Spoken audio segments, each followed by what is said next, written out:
warahmatullahi wabarakatuh. Alhamdulillahi rabbil alamin. Allahumma salli ala sayyidina Muhammadin wa ala alihi wa ashabihi ajma'in. Amma ba'du. Pemirsa saluran dakwah TV, radio dan channel YouTube Islamic Center Kalimantan Timur dan Islamic Center Samarinda. Alhamdulillah kita memanjatkan puji syukur kehadirat Allah Subhanahu wa taala karena hingga detik ini kita masih diberikan oleh Allah kesehatan dan kehidupan sehingga bisa menyaksikan acara Muzakarah Fikih setiap hari Sabtunya bersama guru kita Ustadz Mudassir Rahman hafizahullah taala.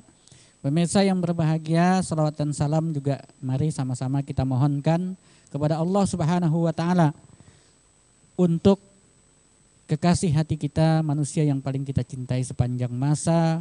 Beliau adalah Sayyiduna Muhammad sallallahu alaihi wasallam yang kebetulan pada bulan ini kelahiran beliau diperingati oleh seluruh umat Islam di berbagai penjuru dunia.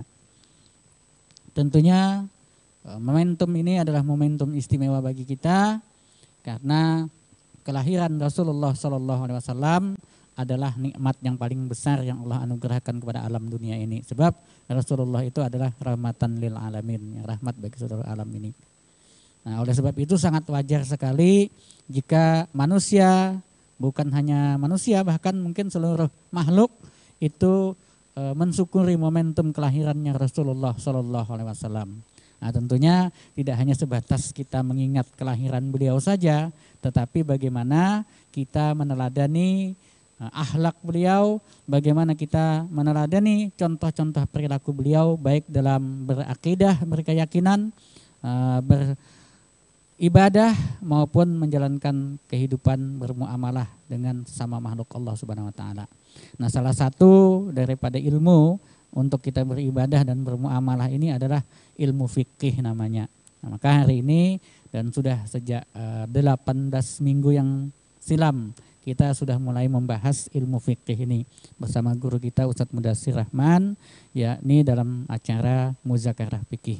Mudah-mudahan acara ini bisa membawa manfaat bagi kehidupan dunia dan akhirat kita. Baik pemirsa yang dirahmati oleh Allah, kita langsung saja kepada Tuan Guru kita untuk melanjutkan bahasan atau kajian mengenai fikih ini. Ini masih masalah sunat-sunat sholat ya Guru?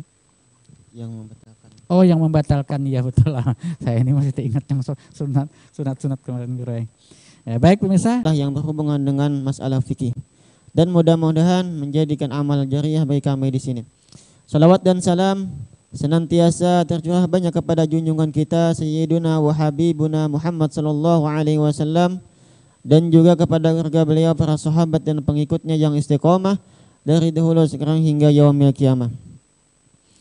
Kemudian kita akan melanjutkan pembahasan kita. Kali ini kita akan membahas tentang hal-hal yang membatalkan sembahyang. Hal-hal yang membatalkan sembahyang. Dikatakan oleh ulama yang membatalkan sembahyang itu ada 14 macam. Nah, sebahagian di dalam kitab itu mengatakan ada 15. Tapi sebenarnya lebih daripada itu. Di antara yang membatalkan sholat atau yang membatalkan sembahyang adalah bil hadasi, dengan sebab berhadas. Sama ada hadas kecil atau hadas besar. Sekalipun dia tidak ada kesengajaan. Jadi apabila di dalam sembahyang seseorang itu berhadas, misalnya berkantut, maka batal sembahyangnya. Sengaja kada sengaja, lupa atau kada ingat, tetap batal sembahyangnya. Karena ada hadis Nabi sallallahu alaihi wasallam, "Idza fasa ahadukum fi salatihi falyasrib wal yatawaddu wal yu'idda salatahu," atau kama qala Nabi. Kata Nabi, "Idza fasa ahadukum," apabila fasa yapsu paswan wa pusaan, apabila berkantut oleh salah seorang daripada kalian di dalam sembahyangnya, fal yasrib, maka hendaklah dia itu berpaling, wal yatawadda dan hendaklah dia berwudu, wal yu'idda sholatahu dan dia mengulang salatnya. Nah, ini menunjukkan bahwa berhadas itu membatalkan sembahyang. Membatalkan sembahyang. Nah, ini berlaku bagi orang yang sehat. Adapun orang yang mempunyai suatu penyakit, misalnya salisil baul, maka kencing di dalam sembahyang bagi orang yang salisil baul artinya orang yang senantiasa kencing. Maksudnya kambingnya kan motis, selalu keluar air kencingnya. Nah, dia kada batal sembahyangnya apabila dia mempunyai penyakit salisil baul, yaitu selalu mengeluarkan air kencing. Asal yang keluar itu adalah penyakitnya. Kalau yang keluar itu bukan penyakitnya, misalnya seseorang itu mengidap penyakit salisil baul, ternyata dia berkantut, batal sembahyangnya. Atau seseorang itu mempunyai penyakit salisil reh atau selalu berkantut, penyakit itu, maka dia kada batal sembahyangnya apabila berkantut. Tetapi apabila takami, batal sembahyangnya. Nah, itu. Demikian pula hadas yang lain, misalnya keluar mani, ya kan, dan lain sebagainya. Nah, itu yang pertama yang membatalkan sembahyang adalah dengan sebab berhadas. Nah, di antaranya adalah kentut. Ya kan? Apalagi lebih daripada itu, tapu cirit misalnya, apalagi ya kan, berkantut aja batal. Sengaja kada sengaja batal. Ya. Yang kedua, yang menyebabkan sembahyang itu bisa batal adalah biwuqu'in najasati, kejatuhan najis. Tentunya najis yang la yu'fa anha, najis yang tidak dimaafkan. Batal sembahyangnya apabila kejatuhan najis, najis yang tidak dimaafkan. Nah, ini pembahasan najis sudah kita bahas, kita kulas di pertemuan sebelum-sebelumnya. Apabila tidak langsung dibuangnya. Tapi apabila langsung dibuangnya, kejatuhan najis, langsung dibuangnya, kada batal sembahyangnya.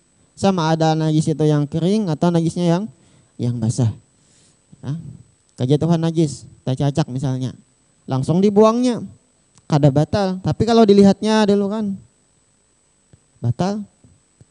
Jadi ukurannya itu adalah sekadar minimal tumakninah, yaitu subhanallah atau 2 detik lah. Setelah itu batal tak. Jadi ketika kejatuhan najis langsung dibuangnya najis itu, maka tidak batal sembahyangnya. Tapi apabila kada langsung dibuangnya, maka batal sembahyangnya. Asal najisnya itu yang tidak dimaafkan. Kalau najis yang dimaafkan tentu tidak batal. Misalnya darah yang sedikit, nanah yang sedikit misalnya, atau najis-najis yang lain yang telah disebutkan sebelumnya. Sama ada najis itu jatuhnya di pakaian kita atau di batang tubuh kita. Termasuk juga kada sah sembahyang tahammul bin najasah, yaitu membawa najis. Ya kan, tahammul bin najasah yaitu membawa najis. Misalnya sembahyang di selendangnya itu ada najis, najis yang tidak dimaafkan, maka sembahyangnya kada sah. Atau sembahyang memakai mikrofon yang pakai kabel, pakai tali. Nah, di tali itu ada najis, nyata ada najisnya. Nah, itu juga termasuk tahammul bin najasah, sembahyangnya kada sah karena sembahyangnya membawa najis. Nah, ini perlu diperhatikan, tempat kita sembahyang, pakaian yang kita bawa sembahyang, badan kita mesti bersih daripada najis. Kemudian selanjutnya yang menyebabkan batal sembahyang ialah inkisyaful aurat atau biinkisyafil aurat, terbukanya aurat. Aurat laki-laki itu antara pusat dan lutut di dalam sembahyang. Aurat laki-laki dalam sembahyang antara pusatnya dan lututnya. Pusat dan lututnya itu tidak termasuk aurat, tetapi wajib ditutup untuk menyempurnakan penutupan aurat. Adapun aurat perempuan adalah seluruh tubuhnya kecuali wajahnya dan 2 telapak tangannya, termasuk belakang telapak tangannya. Itu bukan aurat. Nah, apabila seseorang di dalam sembahyang terbuka auratnya dan dia kada langsung menutup, maka batal sembahyangnya. Misalnya ada orang sembahyang, kemudian ditiup angin, tapihnya kelihatan auratnya, sama ada kelihatan sebahagian atau kelihatan semua auratnya, maka batal sembahyangnya apabila tidak langsung ditutupnya. Nah, itu kalau dibuka oleh angin. Kalau dibuka oleh makhluk hidup, sama ada itu binatang atau manusia. Manusia sama ada yang memayis atau belum memayis atau anak-anak. Ada orang sembahyang, ada anaknya, dibuka anaknya tapi abahnya. Kelihatan aurat abahnya, batal sembahyangnya tuh. Sekalipun langsung ditutupnya. Nah, ini bahayanya telah. Bahayanya. Tapi kalau memang buka itu angin ditiup angin. Tapi langsung ditutupnya kada batal sembahyangnya. Tapi kalau itu berulang-ulang sehingga menyebabkan gerakan yang banyak, maka batal sembahyangnya. Batal sembahyangnya. Nah, ini juga diperhatikan bagi orang yang sembahyang. Apabila ada di tapihnya itu atau di sarungnya itu lobang. Ya kan, lobang-lobang yang kebetulan kelihatan auratnya itu kalau laki-laki antara pusat dan lutut, ya kalau kebetulan juga di dalamnya kada pakai celana dalam misalnya. Nah, itu kada sah sembahyangnya. Nah, jadi kan anak-anak kita dilihat celananya yang berlobang tuh jangan dipakai untuk sholat karena sholatnya kada sah, membuka auratnya kelihatan. Nah, itu yang pertama. Yang ketiga adalah inkisyaful aurat, membuka aurat. Nah, itu kada sah sembahyangnya. Apalagi sengaja membuka. Nah, apalagi itu kada sah, batal sembahyangnya. Kemudian yang keempat yang membatalkan sembahyang itu adalah bin nutqi biharfaini, berbicara dengan dua huruf walaupun tidak ada maknanya. Dua huruf aja tah. Berbicara di dalam sembahyang, dan itu bukan bahagian daripada bacaan sembahyang, bukan juga daripada bacaan Al-Quran, bukan juga daripada tasbih, zikir dan doa, maka batal sembahyangnya. Satu huruf pun batal juga apabila di situ mengandung makna. Misalnya ki itu di dalam bahasa Arab adalah fi'il amar daripada waqa yaqi wiqayatan, ki. Artinya peliharalah. Ki kia ku, ya, ku ampusakum wa ahlikum lara. Ki satu huruf tapi ada maknanya. Atau ai atau shi satu huruf tapi di dalam bahasa itu ada maknanya. Maka batal sembahyangnya. Batal sembahyangnya.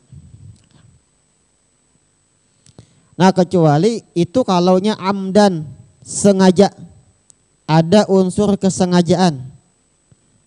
Nah, ada unsur sekalipun dipaksa. Nah, dipaksa orang berbicara batal juga sembahyangnya. Ya kan? Nah, dua huruf. Adapun orang yang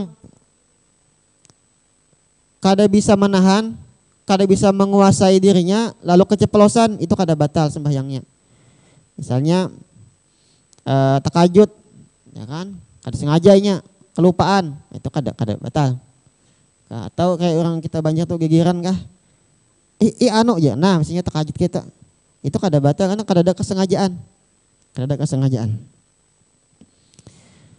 Maka kada batal sembahyangnya. Tapi kalau sengaja lalu menimbulkan dua huruf, batal sembahyang. Termasuk juga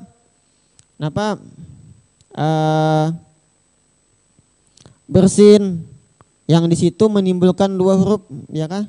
Dua huruf tak bersin. Hancis ya misalnya. Nah, itu berapa huruf tak? Hancis. Atau batuk. Ya kan? Nah, di situ timbul dua huruf lah. Nyata. Nah, maka batal sembahyangnya.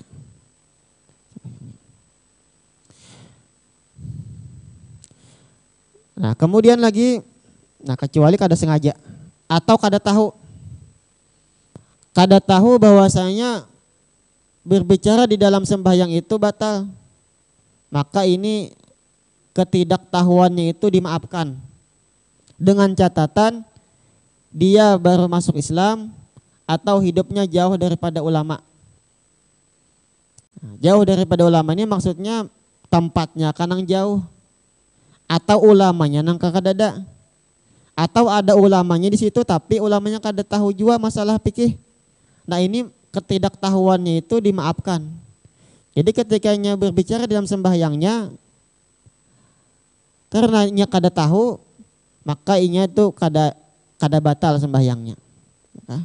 Kada batalnya. Asal kurang daripada 6 kalimat. Lamunnya banyak tentu kada sah. Lebih daripada 6 kalimat itu batal. Batal. Tapi kalau nyurang kota, ya kah, majelis taklimnya banyak, ulamanya banyak, pengajiannya banyak, kada tahu masalah ini batal sembahyangnya.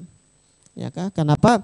Karenanya lalai daripada menuntut ilmu nang fardu ain kepada dirinya. Ya kah? Nah, lamun orang nang jauh hidupnya di kampung, di ujung, ya kah? Pedalaman, ulama yang kada ada jauh di sana. Kada ada penerangan agama di sana. Lalunya sembahyang tuh berbicara sambil, nah itu mungkin bisa dimaafkan. Nah itu yang keempat adalah berbicara di dalam sembahyang dalam keadaan sengaja. Lamunnya kada sengaja kada batal. Lamunnya kada sengaja kada batal. Nah. Atau kada ingat bahwa ini sembahyang.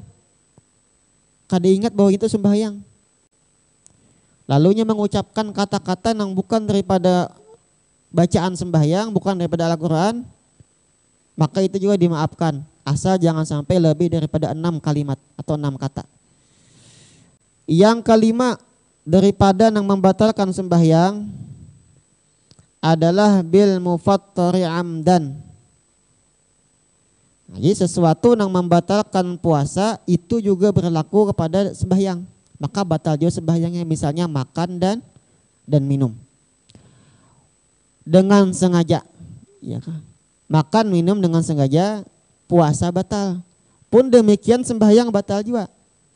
Makan minum batal kecuali sedikit, tidak sengaja dan sedikit. Nah ini bedanya sembahyang dengan puasa. Puasa itu sedikit banyak apabila kada sengaja kada batal. Tapi apabila sembahyang yang tidak batal itu adalah yang tidak sengaja dan sedikit. Tapi kalau makannya banyak batal sembahyangnya. Makan sepiring misalnya sambil sembahyang batal tak? Walaupun dia kada sengaja, kada ingat nih dalam sembahyang itu buruk banget sudah sampai sepiring makan, ya kah? Jadi batasan sedikit itu adalah sekedar sisa-sisa makan yang ada di gigi kita atau di mulut kita. Nah, makan misalnya kada ingat. Ya, kada sengaja. Nah, itu kada batal. Sedikitnya kada batal, tapi kalau nya sengajanya batal. Nah, itu termasuk juga hal-hal yang lain yang membatalkan puasa pun berlaku juga di dalam sembahyang. Nah, kalau sengaja batal walaupun sedikit. Ya, ada sisa makanan di gigi kita, misalnya kambing, ya kan, daging kambing. Tidak nyaman nih, ya kah? Taguknya sengaja batal. Walaupun sedikit namun kada sengaja, kada ingat, kada batal.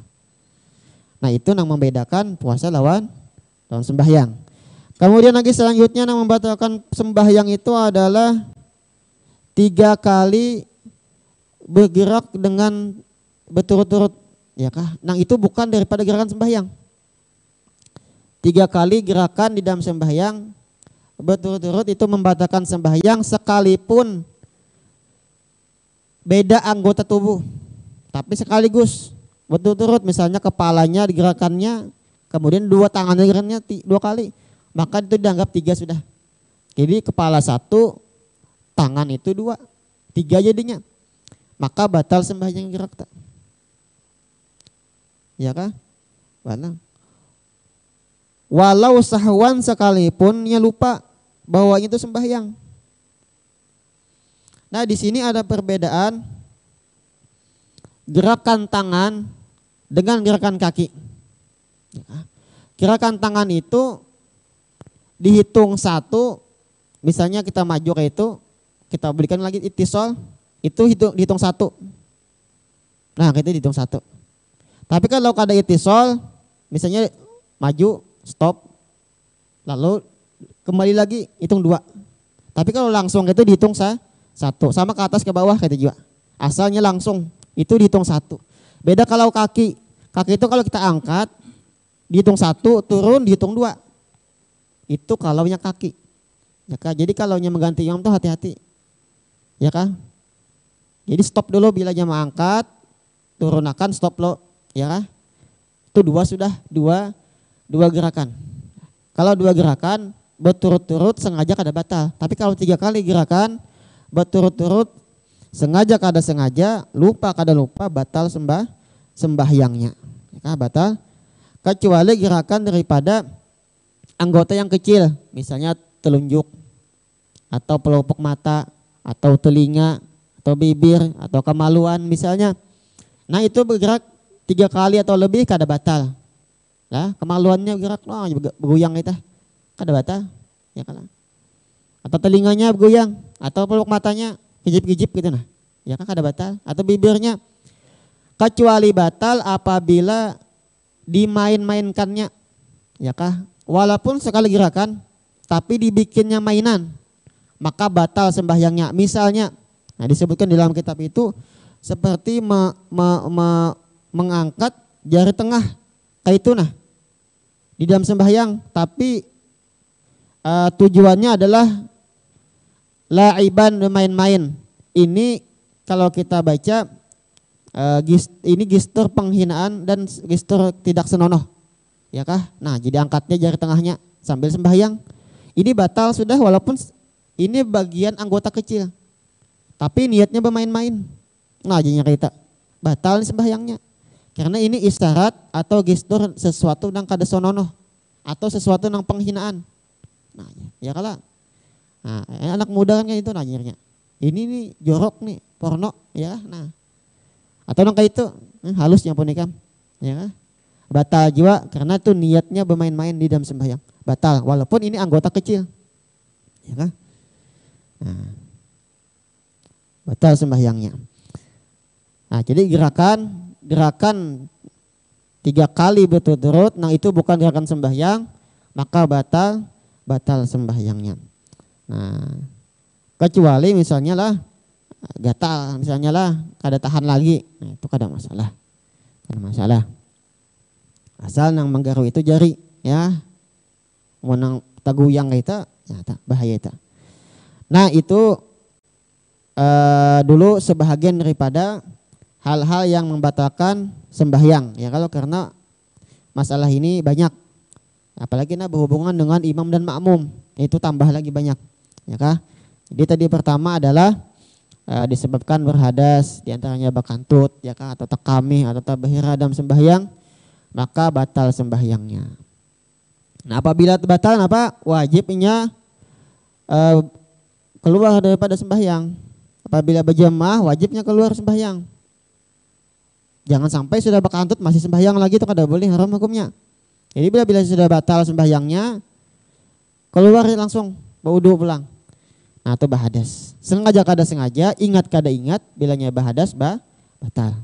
Nah, kemudian yang tadi yang kedua adalah wuku'un najasah, kejatuhan najis atau tahammul bin najasah, ya kah? Batal sembahyangnya apabila kada langsung dibuangnya. Nah, kemudian terbuka aurat, ya kah? Nah, itu pun juga apabila langsung menutup kada batal. Tapi kalau lambat menutup, sehitungan 2 detik misalnya terbuka, kada dibuka, kada ditutupnya, batal sembahyangnya. Nah ini pentinglah. Kemudian berbicara dalam sembahyang juga batal. Wallahu subhanahu wa ta'ala alam. Insyaallah nanti kita akan sambung kembali di kesempatan yang akan datang. Wallahu subhanahu wa ta'ala alam. Baik pemirsa yang dirahmati oleh Allah subhanahu wa ta'ala, demikian tadi penjelasan guru kita Ustadz Mudassir Rahman Mudah-mudahan apa yang beliau sampaikan tadi bisa membekas di otak kita, bisa masuk ke dalam ingatan kita untuk kita jadikan pedoman dalam urusan peribadatan kita. Pemirsa yang berbahagia, kami mengundang selalu pemirsa untuk berinteraksi dengan kami walaupun tidak melalui call ya, tidak melalui telepon langsung. Jadi kami mohon maaf karena pada pekan yang lalu itu guru ada yang menelpon langsung ke HP. Nah kan ini agak sulit karena kita pertama kita tidak tahu nih orang konsultasi apa orang urusan pribadi ya, karena kan kita pakai HP apa nomor pribadi. Dan yang kedua kita juga akhirnya akan kehilangan ini apa namanya tulisan-tulisan yang harus kita cek ini ya. Baik, sebelum kita membaca yang lain, kita ingin ini mempertanyakan pertanyaan yang sudah ada dulu. Ini apa ya, kalau bahasa ini ingin saya tanyakan, ini masuk membatalkan apa tidak? Kalau bahasa kita Banjar itu bedehem ya. Gitu ya. Karena itu memang kan tidak ada mengandung bahasa ya di situ. Cuma kadang-kadang itu kan bisa dijadikan orang untuk berkomunikasi juga tuh. Nah, ini gimana Guru Ade? Hukumnya gimana? Batal enggak kalau badehem? Badehem, batuk lah, atau menangis atau tertawa apabila mengeluarkan dua huruf nyata jelas hurufnya, maka batal sembahyangnya. Batal sembahyangnya. Nah, untuk masalah tanah nuh ini di dalam kitab Al-Majmu' Syarah Al-Muhadzab juz yang keempat, wa amma tanahnuhu fahasilul mankuli fihi salasatu aujuhin. Jadi ada 3 pendapat masalah badehem ini. Yang pertama, ini pendapat yang sahih, alladzi qatabil musannif, ya kah? Wal aktsarun, kebanyakan para ulama termasuk dia Abu Ishaq Asy-Syirazi, in bana min warfan, apabila nyata jelas daripada badehem itu 2 huruf. Misalnya ihim, nah i ha mim, ihim. Ya kah? Jelas hurufnya, batalat sholatuhu, maka batal sembahyangnya. Nyata, hurufnya nyata. Ihim. Nah, misalnya batal badehem tah. Nah, alif ha mim. Itu pun kalau tidak ada hajat. Kalau ada hajat misalnya untuk mempermudah membaca rukun qauli, misalnya Fatihah, itu kada batal sekalipun nampak hurufnya. Misalnya waktu membaca Fatihah, kita ini kada bisa mengucapkan bacaan Fatihah itu kecuali dengan badehem. Nah, maka boleh badehem sekalipun nampak huruf misalnya. Atau membaca rukun qauli yang lain, misalnya at-tahiyat nang akhir lah. Nah, itu boleh. Itu pendapat yang pertama adalah jika nampak. Itu pun juga apabila selain daripada yang tadilah juga ikhtiar sengaja. Kalau kada sengaja dia kada bisa menguasai dirinya lewat tadahim, itu kada masalah. Ada masalah. Tiba-tiba aja langsung batuk, ada nama ganang misalnya, batukannya langsung timbul 2 huruf, itu kada sengaja namanya, kada batalnya kada kawan menguasai dirinya. Nah, itu batalat sholatuhu, batal sembahyangnya apabila nampak 2 huruf. Wa illa fala, dan jika tidak nampak huruf apa itu, kada nampak, kada batal sembahyangnya. Pendapat yang pertama. Pendapat yang kedua, la tabtulu, kada batal badehem itu. Wa in bana min hurfani, sekalipun nampak 2 huruf kada batal. Nah, ini kata Imam Rafi'i dihikayatkan juga daripada nasnya Imam Syafi'i juga. Nah, ini pendapat yang kedua, kada batal sekalipun nampak 2 huruf. Yang ketiga, pendapat yang ketiga, in kana famu mutbaqan, apabila mulut itu tertutup. Lam tabtul mutlaqan, kada batal secara mutlak sekalipun nampak 2 huruf atau kada nampak kada, asal mulut kita tutup nya badehem kada batal secara mutlak. Ini pendapat yang ketiga. Asal mulut tutup mulutnya. Huruf napa nang nampak situ? Kada ada nampak. Jadi kalau mulut itu bertutup kada nampak. Huruf apa ya kada nampak. Huruf apa kada nampak, ya kah? Karena huruf itu nampak apabila mulut kita buka. Ini pendapat yang ketiga, ya kah? Nah, wa illa, apabila kada bertutup, berbuka, fa'in ban harfani batalat sholatuhu. ya kalau batal. Nah ini pendapat yang dipilih oleh Imam Al-Mutawalli. Nah jadi masalah BDM itu khilafiyah ulama. Ya kalau pertama tadi batal apabila nampak dua huruf, yang kedua kada batal sama sekali. Jadi masalah ini sebenarnya luas ya, masalah BDM ini. Masalahnya luas. Apalagi kalau imamnya BDM lah, jangan memperkokoh. Tetap jauh 4 sidin. Imamnya BDM ya misalnya. Tetap aja kita 4 sidin. Kada boleh kita baampih gitu tah. Karena ini masalah khilafiyah. Masalah khilafiyah. Tapi sebaiknya dihindari namun kada penting-penting benerja tah. Ya kah? Kada penting benerja. Kalau usah BDM. Cuman kalau ada orang BDM ya kita kada kau menyalahkan juga. Karena memang ada berbagai macam pendapat ulama. Ya kah? Wallahu subhanahu wa ta'ala. Apalagi bancinya main-main. Kekanakan sembahyang di belakang ada binian. Nah, ini batal sudah tak. Walaupun kada nampak bacaan. Sengaja kada nampak dua huruf. Tapi nya gesan mendihimi bebinian di belakang tuh batal sembahyangnya.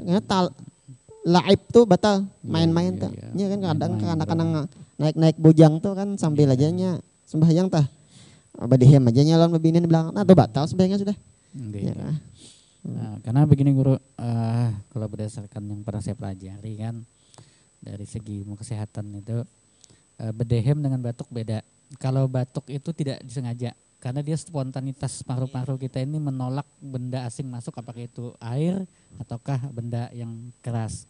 Kalau bedehem itu lagi kondisi ketidaknyamanan di tenggorokan sehingga sebenarnya bisa ditahan. Iya. Cuman kalau ditahan tuh mengganggu lah ya. Akhirnya ya gitu. Nah itu mungkin.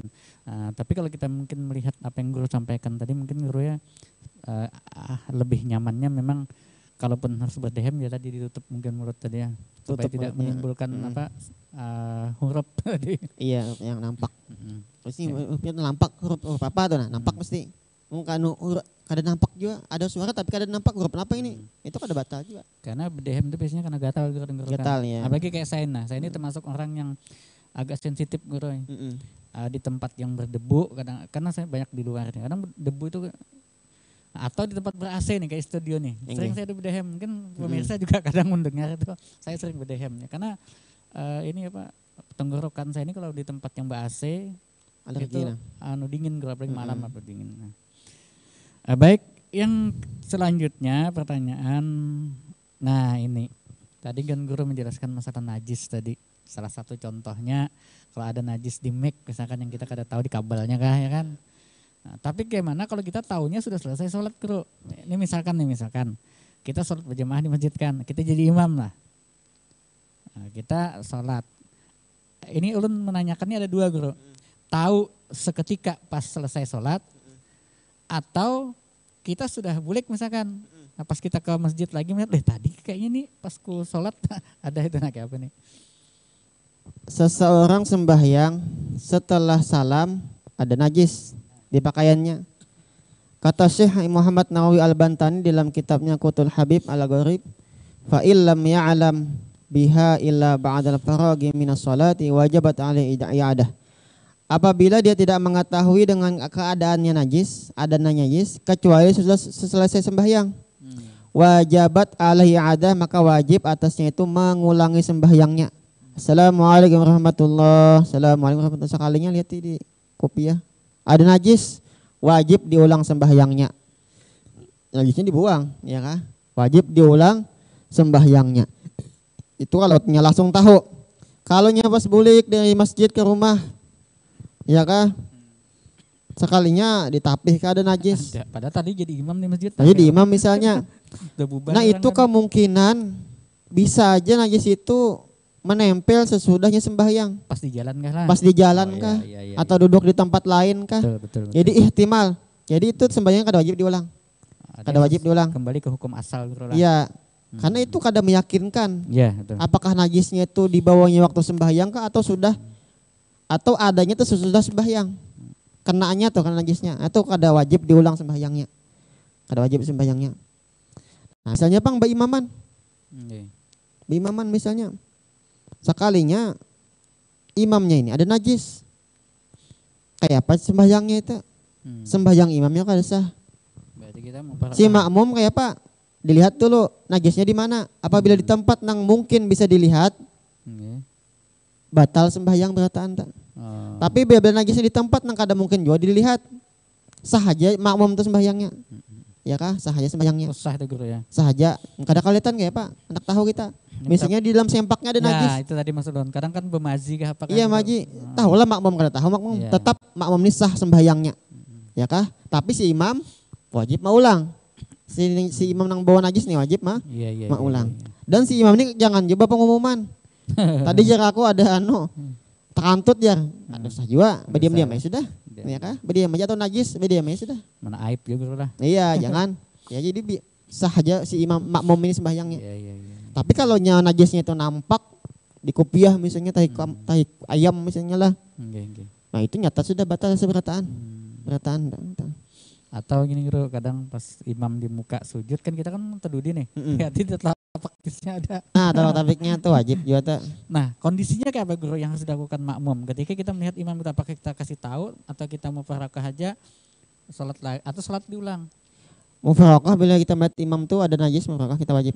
Nah gimana rakaat yang sudah misalkan sudah dua rakaat kedua baru kita lihat itu. Ada masalah? Tetap lanjut aja lah. Lanjut aja. Oh, lanjutnya iya. Kada diulang dari awal atau kada? Kalau lanjut aja. Berarti dihitung nih rakaat pertama tadi kita sah berarti langsung ini ulang rakaat. Oh enggak ya. Nah, baik. Jangan dia dulu mam ya ada najis jadi kamu batal semua. Ada tahi kucing di batas pian ya, batal ya. Ini batal semua. Yang nanti higa pulang. Iya, aku melihat jar. Nanti higa pulang, kada boleh pandir ya. Misal batal sudah. Yang tanya untung aku kedumpat nagur ya. Iya kada mengaji pikiran ya lah. Untung jago ada 4 jar ya. Jadi solusinya guru, misalkan kita di rakaat kedua kan pas mau tahiyat kata apa baru kita terlihat kan. Iya. Jadi kita mau parakah tetap lanjut ke rakaat ketiga lah. Iya, tetap lanjut. Jadi yang pertama tadi diampuni lah, dimaafkan. Oke. Baik, yang ketiga nih guru.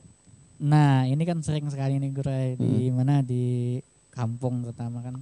Karena halus ya jangan dibawa ke masjid, jangan diumpatkan sholat karena memutus sab apa namanya kada sah ya karenanya belum sunat. Nah, ini belum dikhitan. Ini kayak apa guru bujur kayak itu. Alasan memutus sab itu juga kada tidak membatalkan sembahyang. Oh, gitulah. Iya. Soalnya kalau masalah memutus sab, kita zaman corona ini putus semua sab kita. Jarak semeter. Putus semua sab kita. Iya kan? Putus semua. Bahkan bukan masalah itu aja. Ada orang sembahyang di ujung masjid. Imamnya di muka berjamaah nih. Asal jangan sampai lebih daripada berapa tuh ada ukurannya lah. 150 meter kah? Tapi kalau dalam masjid lah kada Bapak sekali menjauh. Walaupun kada melihat imam lah tapi masih dalam lingkungan masjid. Dalam masjid aman, jauhnya di belakang itu serangan. Itu sah ya sembahyangnya. Ya walaupun kadang pahalanya kada dapat. Ya kalau kadang tah. Iya. Sah aja sembahyangnya. Apalagi cuman anak kecil jadi alasan memutus sab itu rasanya kada. Ya kalau alasannya najis guru kan. Nah itu masalahnya lagi. Anak-anak yang belum dikhitan itu kan kebiasaannya ada tahi palat di kemaluannya itu. Ya kalau ada tahi. Kotoran lah ya. Ya kotoran lah. Tahi palat ini sahabat bacaannya itu. Bahasa Banjar. Ya. Nah itu kan najis. Najis tah. Najis tak. Tapi di situ kita ada khilaf lah. Masalah apakah kulfah itu termasuk bagian zahir badan atau termasuk bagian dalam badan yang udah ada khilafnya. Tapi anggaplah itu najis. Anggap najis ya. Ya. Nah, apakah sembahyang dempet atau kita dempet dengan anak-anak yang belum khitan, nang inya tuh kemungkinan besar ada najis? Apakah kita batal sembahyangnya? Apa kita termasuk tahammul bin najasah? Maka ini kata Syekh Ismail Zain Al-Yamani, ini mufti Syafi'iyah di Makkah lah. Jursidin amma mujarradu mumasati libasis sabiyyi wa ta'alluqihi bil musalli duna ayyahmilahu fala tabtulu bihi salatu. Adapun hanya menyentuh pakaian anak kecil dan dempet dengan orang yang sembahyang, artinya senggolan lah atau melekat dengan sembahyang. Iya. Itu duna, tapi kada bukan menggendongnya, bukan membawanya. Iya. Pala betul biasa kada batal sembahyangnya. Kalau behigaan tuh kan tak dempet ke tah lan kekanakan yang belum bersunat. Itu kada batal sembayangnya. Kada batal. Itu kada bisa dikatakan tahammul bin najasah. Itu bukan membawa najis. Kada batal. Kalau sekadar menyentuh kayak itu aja. Kecuali gendong anak lah. Nah, kalau menggendong anak ada najis di celananya itu batal sembayangnya. Tahammul bin najasah. Nah, di sini nang kadang kasihan kekanakan diskriminasi ya kalau. Ya lah. Soalnya jauh-jauh aja belakang ya. Pas terkumpul kekanakan berkata begayaannya ya kalah. Nah, bagusnya tuh memang kekanakan tuh di sela-sela kita tuh. Jadi kan kalau begayaan. Nah, bujur tuh. Mau sahabat begaya juga disir nakal tuh anak tuh. Berarti abahnya yang mucil tuh. Mun anak dikumpulkan di beratan bersusun anak begayaannya ya. Ya bujur gitu. Ya, masalahnya benajas itu kada masalah. Ya kak, kada masalah, kada mempengaruhi sahnya sembahyang kita. Najis itu kada menempel ke kita lah. Enggak, kalau cuman nyentuh pakaiannya aja ada masalah. Itu kan lain zahir najis. Iya, kada masuk kita mau tahammul bisa. Ayam nempel di bajunya kena baju kita kan itu kan lain berarti. Lain lagi itu kan. Lain lagi. Hanya karena dia tidak suci nah gitu lah. Dia membawa najis tapi najisnya kan di kemaluannya ya kalau pakaiannya kan suci aja. Iya. Dia suci aja. Nah, itu kadang dianggap najis sebijian itu nah. Seikungan. Iya, najis seikungan tuh kasihan juga anak-anaknya ya. Karena memang ulun sempat berpikir kayak gitu tapi ya karena kebiasaan kita di kampung kan. Kalau ulun malah berpikir anak itu diselipkan. Karena kadang memutus sap aja kita tadi itu kan. Karena dalam mazhab kita sapi kan kadang masih harus bertempel sap itu kalau kadang mesti juga. Tapi kan kadang kan sholat tuh kan ada rapat gitu nah. Iya. Nah, kalau anak-anak dikumpul di belakang bapaknya sholat di depan, asli di belakang ini pasti ribut. Pasti sudah. Nah, itu kalau anak kita tah bagayaan dibawa ke masjid, disuruh sembahyang ke langgar misalnya masjid. Itu bukan dapat pahala, dapat dosa abahnya namanya suruh sembahyang tuh. Tahu nih kakak-kakak ini begayaannya, jangan disuruh sembahyang ke masjid, di rumah aja, ya kah? Oh itu melatihnya mendidik, Ika melatih orang sembahyang terganggu, ya kah? Terganggu jadinya. Nah itu jadinya haram jadinya, ya kah? Oh Nabi pernah membawa Hasan Husain, Hasan Husain kan ada begayaan.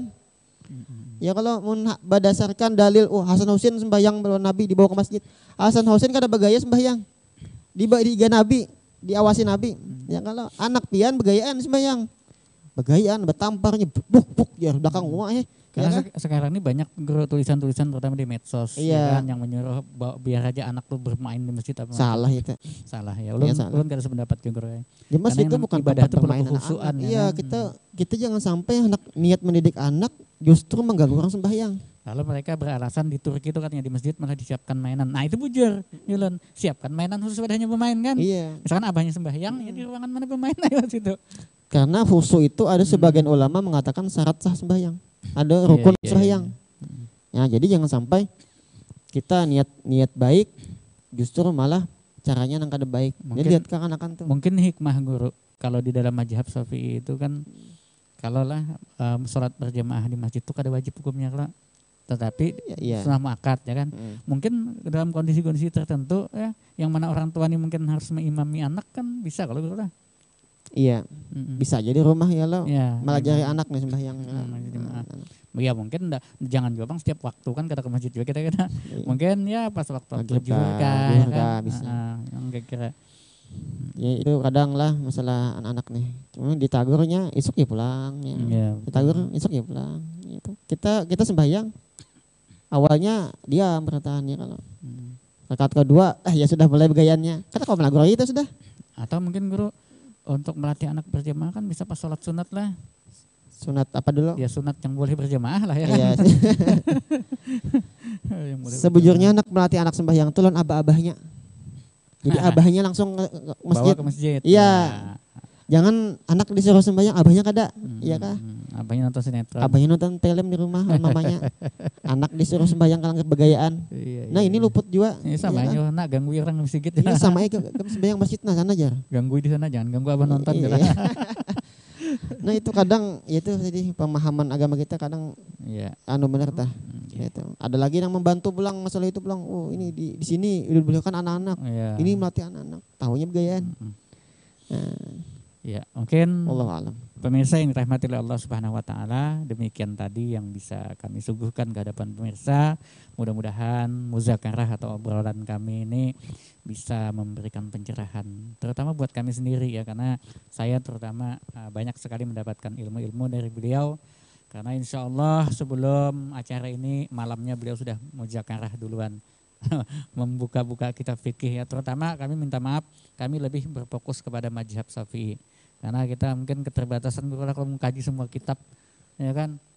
Iya, Kalau kalau semua kitab dibuka kan, soalnya kan yang mayoritas kita kan Syafi'iyah ya. sedangkan mazhab Syafi'i ini juga belum semua kitab lah. Itu kan masih banyak Masih sisanya banyak lagi. sekali pemirsa. Jadi kalau memang ada yang kami sampaikan di sini yang mungkin belum kami ketahui, dengan lapang dada kami siap untuk menerima masukan kan. Mungkin kita sampaikan di minggu yang akan datang ya. Yang jelas kitabnya, yang jelas fatwa ulamanya mungkin tentunya karena di dalam ilmu agama itu kita harus memang berdasarkan kepada Al-Quran, hadis Rasulullah, dan dengan pemahamannya ulama-ulama salaf dan ulama-ulama yang memang sudah diakui kapasitas keilmuannya. Dan dalam konteks muzakarah fikih ini kita lebih berfokus kepada mazhab Syafi'i, walaupun kita nanti juga membandingkan dengan mazhab yang lain sebagai gambaran bahwa kita mengakui guraya perbedaan itu, bahwa kita tidak fanatik buta terhadap mazhab Syafi'i lalu menyalahkan orang dari mazhab lain. Demikianlah, mudah-mudahan ada manfaatnya. Subhanakallahumma wa bihamdika asyhadu an la ilaha illa anta astaghfiruka wa atubu ilaik. Wallahul muwaffiq ila aqwamit thoriq. Wassalamualaikum warahmatullahi wabarakatuh.